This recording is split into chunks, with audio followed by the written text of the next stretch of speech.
A conjurer brings you what you need, where you need and when you need it. We create and destroy. We deal in the substantive unlike the illusionists.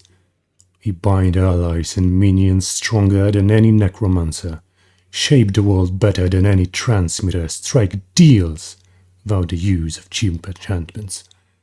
Aye, a conjurer deals with the world as it stands, masters of the planes and reality itself.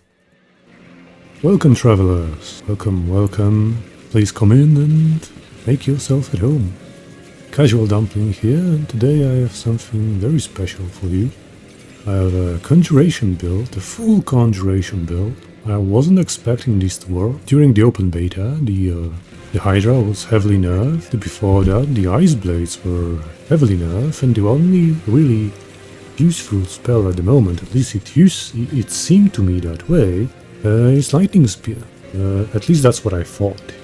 I thought that Lightning Spear was the only useful. After playing with the build for quite a long time and testing it, I have to say it's very usable. It's very user-friendly, very low maintenance, and quite viable. I was able to defeat Uber Duriel, all of the other Uber bosses. I did in Season 2, Uber Lilith. At the moment I'm like at Nightmare Dungeon till level 70, but that's just because I really don't want to spend a lot of time farming for the gear.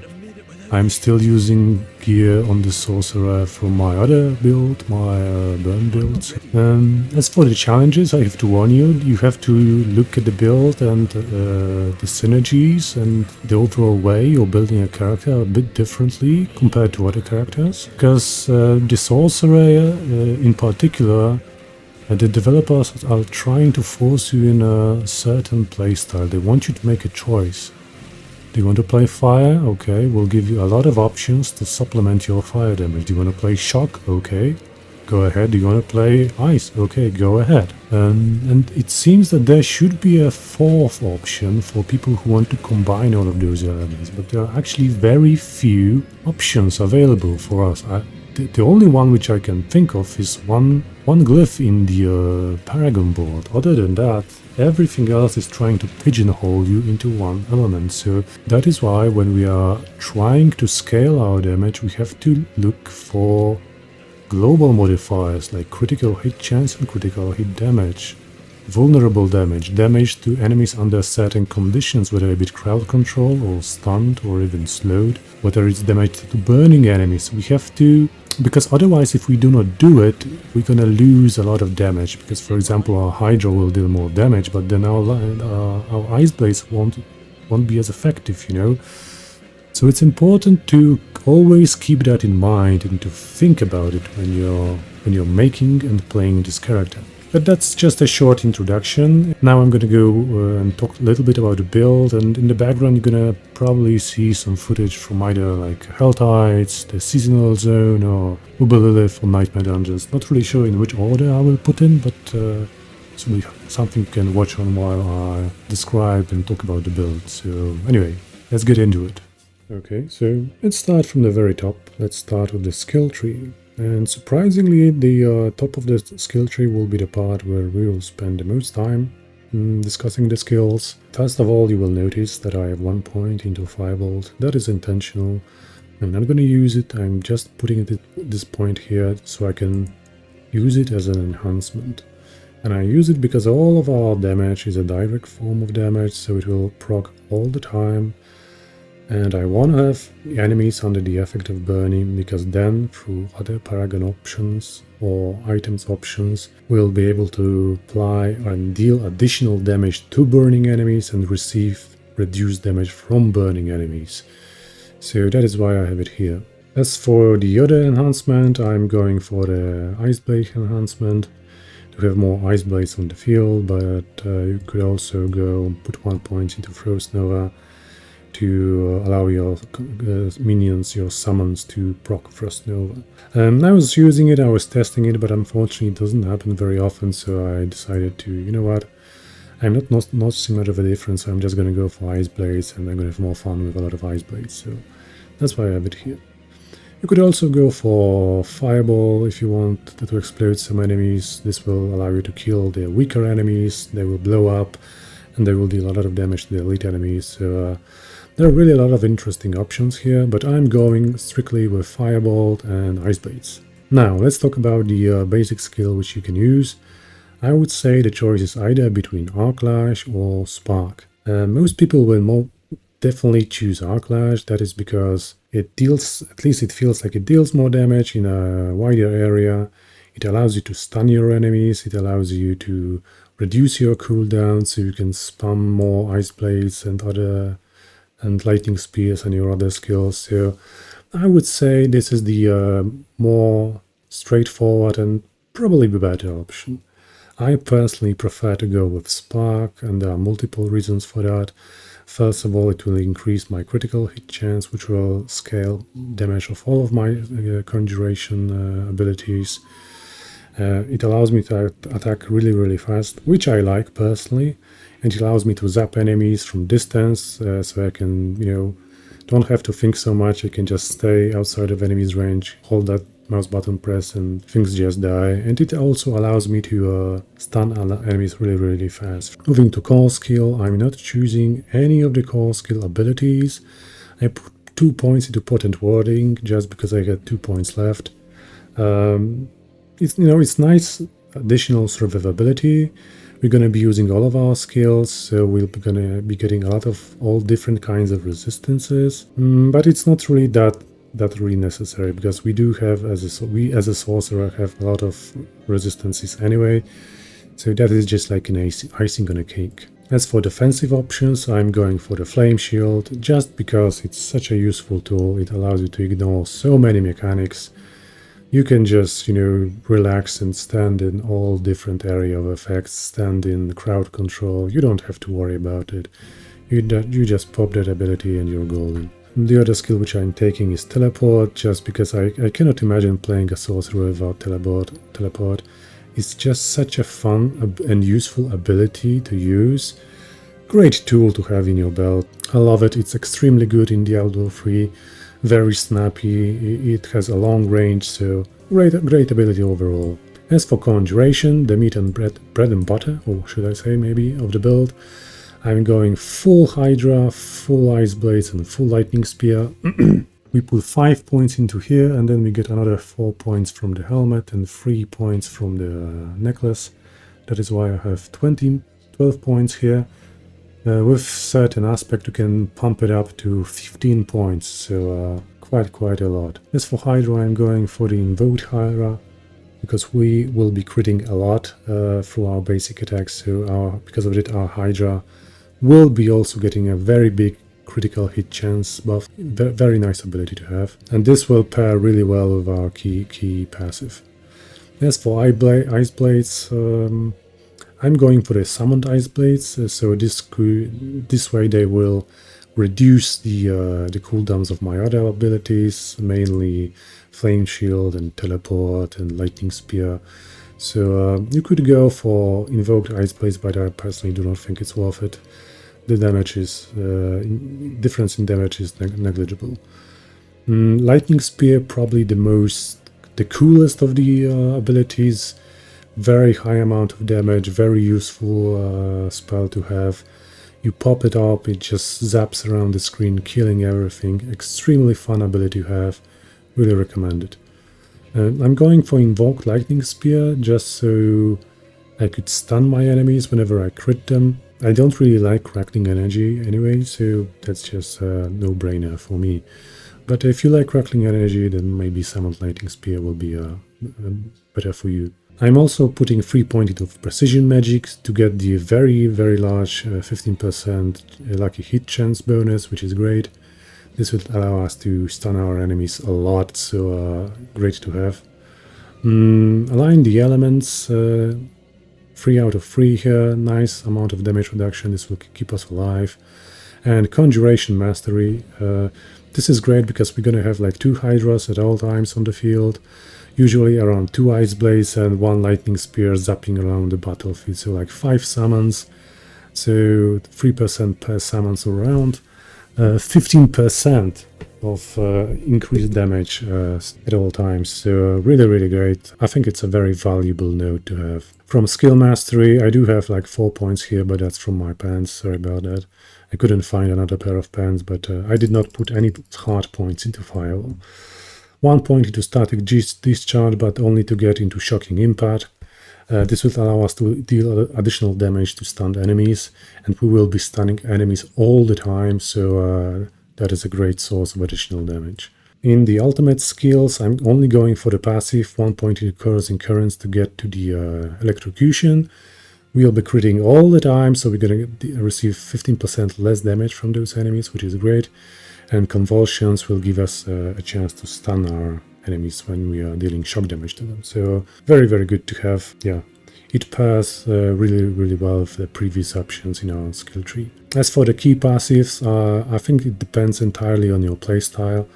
Verse Mastery is very good when you pair it up with the Arclash, but I'm a bit lazy. You know, it would be very nice to have the additional damage reduction and additional damage from the Verse Mastery, especially if you combine it with the legendary aspect, but I personally go for the Isus Ferocity. The difference in damage is negligible, in my opinion. The Isus Ferocity allows your Hydras, especially when you're fighting like Duriel and Uber-Lilith, to constantly be under the effect of this buff. And you will see this gives our Hydras 25% multiplier, critical damage multiplier against enemies. So, and if we pair this up with Invoked Hydra, this will mean our Hydras are critting basically all the time. So overall, I prefer this synergy, but if you wanna stay in the theme of the build, probably Verse Mastery is better. That's up for the skill tree. Let's move on to the next section. Okay, so now let's talk a little bit about the Paragon Board. As I mentioned at the start of the video, it's a bit more, how should I say it, gimmicky. It's a bit more counterintuitive compared to other characters, because it seems like developer are trying to force you to choose a particular element, whether it be fire, ice or lightning, and then stick with that element. And then when you look at the Paragon Board option, you will see that very clearly that they're trying to pigeonhole you. It's a bit more, tricky to scale your damage through Paragon Board, but it is not impossible if you're smart about it and careful about it. There are ways of doing it. And I'm going to right now try to show you how to do it. And I'm going to start, as usual, at the bottom of the board, and I'm going for the Elementalist. This is the only, or should I say, straightforward glyph, because it scales all of the damage types and will be using all of the damage types. So in theory, if it works, it should give us 15% damage multiplier when we use all of our elements. In addition to that, it will also buff the nodes around it, so we'll get a nice bump into all resistances, nice bump to all resistances and to non-physical damage, which will again buff all of our damage. So, but that's the only glyph which is quite straightforward. Now I'm going for the Elemental Summoner node. This is the only thing which makes sense for Summoner, because not only will it reduce our cooldowns, mana costs of our conjuration skills, but also they will deal additional damage, percent damage multiplier, which is quite nice. I'm not gonna go through every single node because I want to save some time. I don't want this video to be 5 hours long. It's probably already gonna be very long. But you can, try to replicate if you want replicate it exactly like I have in your Paragon Board. But I'm trying to basically scale my damage and get all resistances whenever possible. The Elemental Summoner is nice because it will reduce our cooldowns of our Lightning Spear and our Ice Blades. It will lower mana costs and it will increase damage of all of our conjuration skills. As for the glyph, I'm going for the Conjurer. It will increase the duration of our conjuration spells, so not only it will make the build a lot less irritating to play, but also it will overall increase the damage of those skills, because they will last longer. Now let's go to the right portion of the tree. And this, in my opinion, is probably the one of the best Paragon boards the Sorcerer has. It's the Burning Instinct, and it's for the burning affix. And even though we are not really taking the Burning Instinct, everything here is extremely valuable. Remember that all of our damage will apply burning to our enemies through our enhancement, through the Firebolt enhancement. And whenever an enemy is under the effect of burning, and you see on your gear, on your Paragon, for example, additional damage to burning enemies, it means that all of the damage you will deal to that enemy while he's still burning will be increased. So not only fire damage and not only burning damage, but all of our ice damage and all of our shock damage and physical damage, if you would deal it, all of it will be increased. So extremely valuable Paragon board. So we have Cinders, which will increase the damage to burning enemies, like I mentioned, and also reduce damage from burning enemies. Again, increase damage to burning enemies, damage reduction from burning enemies. So you see the theme. So this will allow all of our spells to deal additional damage while making ourselves a little bit more tankier and making surviving a lot less difficult in the game. Now let's go to the left. I'm going for the Enhancement Master. Overall, it is, I would say, not that impressive Paragon node. It really depends on the enhancement which you're taking. For us, in this particular case, it's not that great because we don't really care about additional damage coming from Fireball because it's negligible at best. The lower cooldown for Ice Base is nice. The increased chance to freeze enemies from Frost Nova, if you would choose it, is also quite good because it goes from 30 to 36%. I think it's much better if you would go, for example, for Fireball and put 5 points into Fireball. This makes that whenever an enemy dies, it will explode. So imagine you're fighting a big cluster of enemies, and when all of the weaker enemies at the beginning of the fight start dying, they will explode and they will deal all of that additional damage to the elite enemies. So it's a nice chain reaction. So I think in this case it will be probably better. But I'm going for the enhancement Paragon board mainly because of the other options which we have here. You could go for additional bonus to all resistances if you're still missing the all resistances. But we also get damage to non-physical damage amplification bonuses here, and another all resistances. That is why we can get like 12% all resistances from here and 20, 40, yeah, 60% non-physical damage. So all of our conjuration skill will have amplified damage, which is nice. As for the glyphs, I'm using Destruction here because, you know, critical strike damage is always nice and we are getting the percent damage amplification here if you have 25 points of dexterity acquired in the range of the glyph.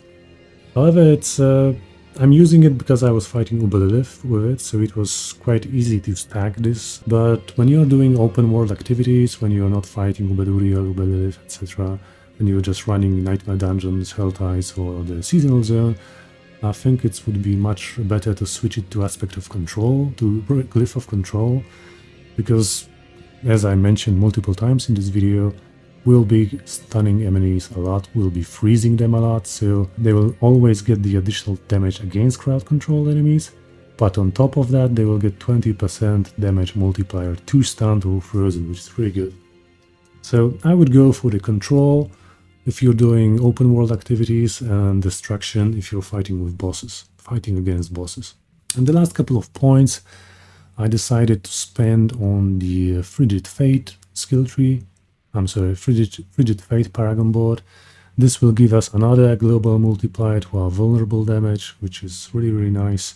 Some vulnerable damage here. I'm not really a fan of this node, but I had to take it to get the dexterity required to unlock the additional bonus, which would give me yet another 10% damage multiplier against burning enemies, and all of them will be burning. So as you can see, I'm trying to get glyphs where there are percent damage multipliers, and when they are non-damage specific, or when there are some sort of global damage multipliers. That's the Paragon board. I hope it's easy to understand. I know I can ramble a lot, but I was trying to be really clear this time. So, but if you have any questions, please let me know in the comment section. Okay, let's move on. Now let's talk about the equipment. One of the most important parts of your gear is your helmet. and that is because you can get a lot of skill levels in here.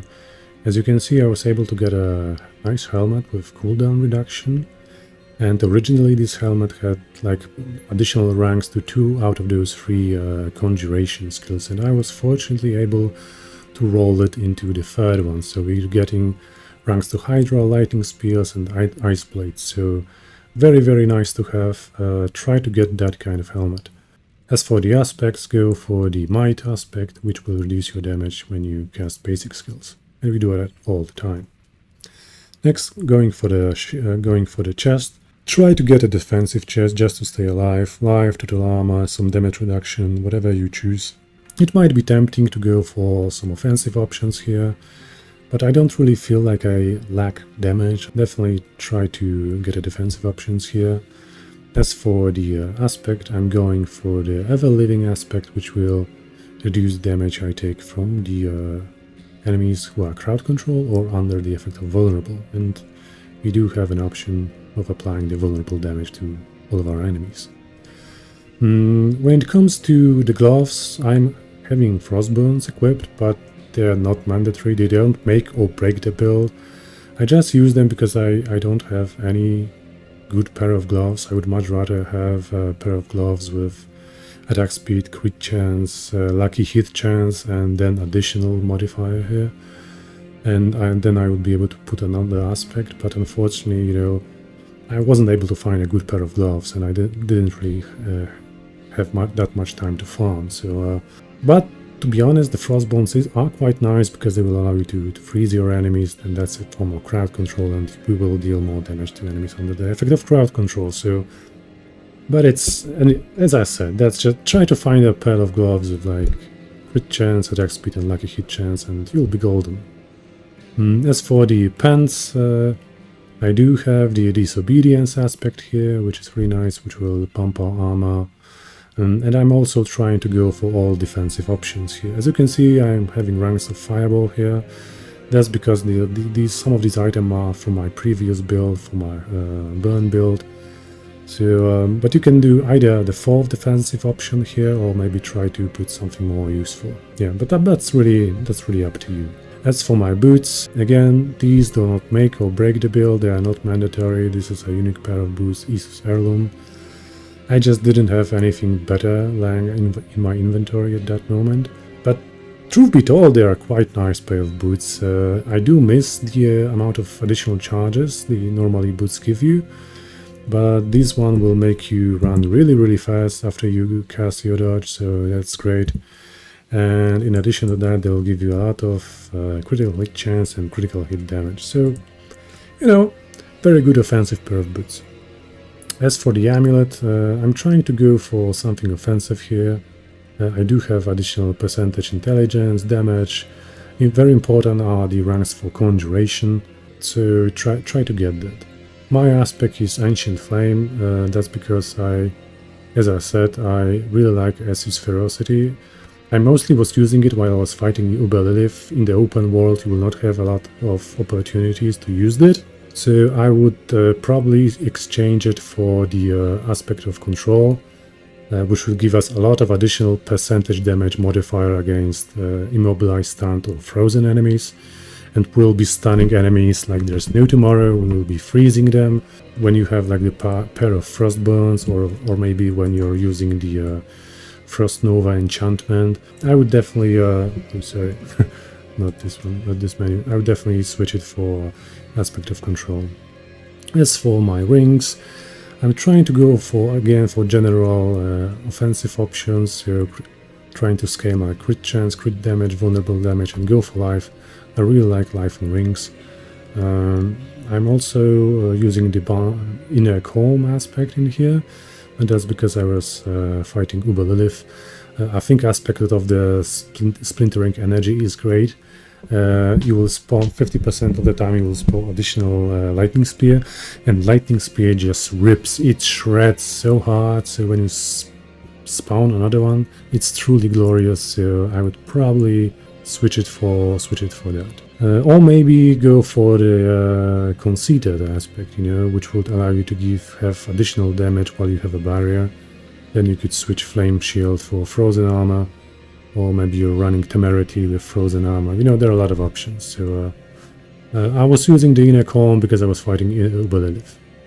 As for the other ring, we have to somewhere put that aspect in order to have additional Hydra, which is will not only increase our damage with Hydra, but thanks to increased duration, our Ice Blaze and our Lightning Spear will last longer and thus consequently deal more damage. When it comes to my weapon, I was fortunate to get a very high roll of intelligence, which will nicely scale all of our damage. Vulnerable damage, which will also scale all of our damage and yet again damage to burning enemies. Could probably get a little bit more better rolls, but you know, I'm not gonna complain, it's still quite good. We also have all stats here, which may not be the most optimal, but I really like having all stats on my weapons because just out of pure convenience, because a lot of your Paragon Board nodes will require a certain amount of points in order for you to break certain thresholds and to get additional bonuses, so this way it's much easier to do it. As for the legendary aspect, I'm using the Edge Masters, and this will give me a % damage multiplier based on my available resource, so based on my available mana. And considering that we barely use our mana because Lightning Speed doesn't cost mana, Ice Blaze also doesn't cost mana, Teleport and Flame Shield do not cost mana, only Hydra costs mana, and it costs a very little amount of mana, so we're basically all the time at full resource bar, so it gives us a very stable, very reliable source of % damage multiplier. So that is exactly why I really like this aspect on builds which do not use a lot of resources. And also what is worth mentioning is that your conjuration skills will snapshot. What I mean by that is that they will not dynamically change the damage numbers. So for example, I used all of my mana, I will cast my spells then, for example Hydra, so it doesn't mean that the more mana I have, the more damage my Hydra will do. No, it will treat the original point in time when it was cast, and that is when it is calculated how much damage it will deal. So it is important to always cast your Hydras, always cast all of your hard-hitting abilities like Lightning Spear when you have very high amounts of mana. That is why they will deal the most amount of damage. Because if you run out of mana, somehow, I don't know, you spam like 10 Hydras in a row, and then you cast your Lightning Spear, it will not benefit from the Edge Master's brilliance. Just wait a second or two, wait for it to regenerate, and then start, reapplying your damage through Hydra or through Lightning Speed. Okay, and I forgot about one last aspect, which I would like to cover.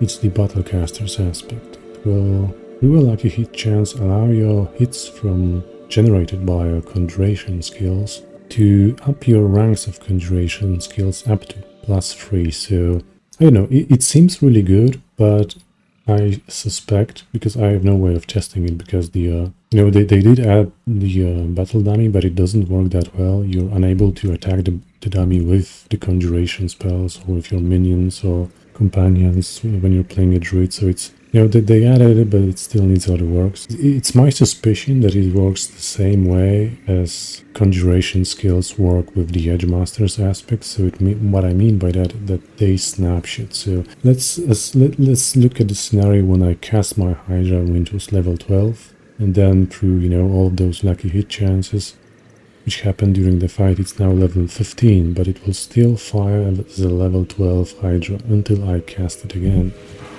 And you don't really want to spam your Hydras that much during the fight, because you want to, either move around or use your basic skills, or, there's a lot of other things which you like to do during the fight, instead of just checking the numbers at the bottom of the screen to see if this buff is currently active and if you should reapply your Hydra. So that is why I don't really like to use that aspect that much, but maybe I'm wrong, It's hard to tell without any reasonable way to test it. Maybe if they fix the training dummy, it will be possible to confirm, but at the moment that is my understanding, and that is why I choose not to use that aspect. So yeah, that's basically all about the gear. let's move to the next section. Now I would like to say a couple of words about the Vampiric powers, which are the mechanic in Season 2. These are very important for our build, and they will make your character much stronger. Let's start with the Accursed Touch. Very important Vampiric power. You get it by doing the zone, killing vampires, and it will be one of the rewards on the board. Then you will be able to get it. It's somewhere in the middle of the rewards section, so it's not really that troublesome to get it. Not only will it allow us to apply Vampiric Curse to our enemies, it will also spread, but we'll also store souls when we kill enemies, and then when we use like teleport, flame shield or whatnot, it will release those souls, and those souls deal a lot of damage. Unless you're doing like very high levels of Nightmare Dungeons, those souls will usually one-shot whatever they focus on, you know, as long as all of them go in the same direction. So, and besides, it's extremely fun to use, and they will just tear through enemies and blow, and there will be explosions everywhere. Very fun power to use. Next I'm going for Prey on the Weak. This will give us a % damage multiplier to vulnerable enemies, which is great, and it will allow us to apply vulnerable to enemies who are under the Vampiric Curse. So it pairs very well with the Accursed Touch. The Accursed Touch applies Vampiric Curse, Prey on the Weak turns it into vulnerable debuff, and it scales our damage. Really recommend this combo. Next I'm going for Moonrise, just because I like basic attacks and I find it very fun to be able to focus some enemies, you know, to be able to focus tumors on ability for the demons, and it makes your basic skill damage actually quite good. And also you're attacking a lot faster thanks to it, and it allows you to stun your enemies more efficiently through lucky hit chance. The fourth power will be Domination. We will be stunning, freezing our enemies all the time, so this will be a very hard multiplier for us, very good multiplier. Definitely go for Domination. And the last, fifth Vampiric power is Coven's Fangs. This is another very important power. Not only will it allow your conjuration skills to apply Vampiric Curse to your enemies, but it will also give all of your conjuration skills very substantial 52% X multiplier when they're attacking crowd control enemies. And I know I'm repeating myself, but we will be stunning enemies a lot in this build. We will be freezing enemies, either through the Frostbone glass which we are using, or through the Frost Nova enhancement if you opted for this. So this will scale our damage very hard. Anyway, that's all for the Vampiric powers. Okay, so this was my full Conjuration Sorcerer build for Season 2 of Diablo 4. I hope you enjoyed the video, I hope you'll give it a try. It's much better than I expected it to be. It's quite fun to play, stuff just blows up on the screen. It's really fun to watch your Hydra, you know, pew the enemies. It's really fun to watch the explosions from Vampiric powers, to see the lightning spear zapping around the screen, and you being able to machine gun your enemies extremely fast with Spark. I really recommend the build. It's fun to play and fun to watch, and it's quite easy to play, and it's very low maintenance. You don't really need to click that much, and most of the time you just press Hydras at the beginning of the fight and then just hold down your basic attack. But if you're some sort of an older player like me, or if you just can't be bothered to press all of those buttons all the time, you just want to watch Netflix and chill and play at the same time, then, you know, I think that you might give this build a try. You will most likely be able to finish all the content in the game and have a lot of time, you know, doing that. So anyway, thank you for watching. If you like this video, maybe you could give it a like and subscribe to the channel. I'll have a couple of more planned for the future. Yeah, that's it for now. Have a nice day and evening or whatever, and take care. Bye bye.